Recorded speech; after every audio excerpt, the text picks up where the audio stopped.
everybody. So today I just wanted to share my thoughts on losing some of that holiday weight gain.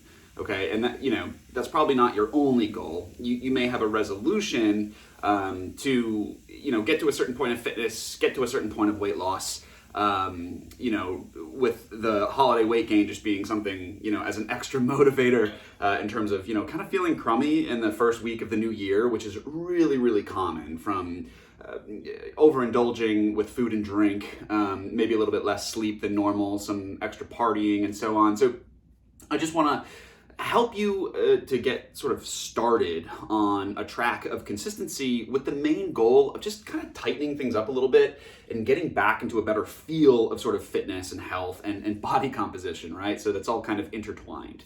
Again, with the backdrop of the fact that you might have a resolution, but the first week of the new year is really tough, even without, certain goals, just because the holidays are over, it's a little bit of a come down. So how can we sort of withstand that while still approaching things in a sustainable way that are going to yield some results? So my first piece of advice would be to set an exercise schedule. And I would start, sort of conservative. So 3 days per week, a great schedule for somebody who hasn't exercised in a while or is looking for sort of a fat loss strategy. I would say Monday, Wednesday, Friday is a really classic and great split you can start with. And on each of those days, you'd probably do best with something known as German body composition, which is just a wonderful method of lifting weights, but also with the added benefit of it being sort of cardio intensive as well. So I would say start Monday, Wednesday, Friday, German body composition strategy for those training days. Nutritionally, I would also think about, for example, on our split, for Tuesday and Thursday to be sort of what we'd call lower carbohydrate, not anti-carb, not no carb, just lower carbohydrate. The reason being is you want to kind of take advantage of the fact that on Monday, Wednesday, Friday, you're going to eat a little bit more, a little bit higher carb because of your intensive German body composition training or your more intensive physical conditioning and training. And then on Tuesdays and Thursdays, because you're not doing as much of that activity, keep the carbs a little bit lower. So as a broad sort of general principle, perhaps, men keeping it around 150, women keeping it to 75 to 100 grams. And that is quite low. So depending upon where you're at right now, those numbers may or may not apply. So that's sort of the nutrition paired with the training during the week. What about the weekend? Well, here's the piece that I wanted to save for last because it's the most important and it's where people are going to have hiccups the most. You got to get into the mindset of treating the weekend like it's a normal weekday, meaning you don't want to just fall right back into, Saturday and Sunday or Friday is vacation mode. So I'm going to stop exercising. I'm going to not worry about what I'm eating. Because if you go down that road, you really will undo everything you did on Monday, Tuesday, Wednesday, Thursday, and Friday. And that's the way it is. I mean, I see this all the time. People come to me and say, dude, I am so strict Monday through Friday, and I'm not getting any results. And I'm like, well, but wait, what about Saturday and Sunday? Yeah, well, I used to go out, I drink a little bit, I don't sleep as well because I'm out or doing whatever. But the weekend is not this black hole where you do something and you're never going to see the results of it again.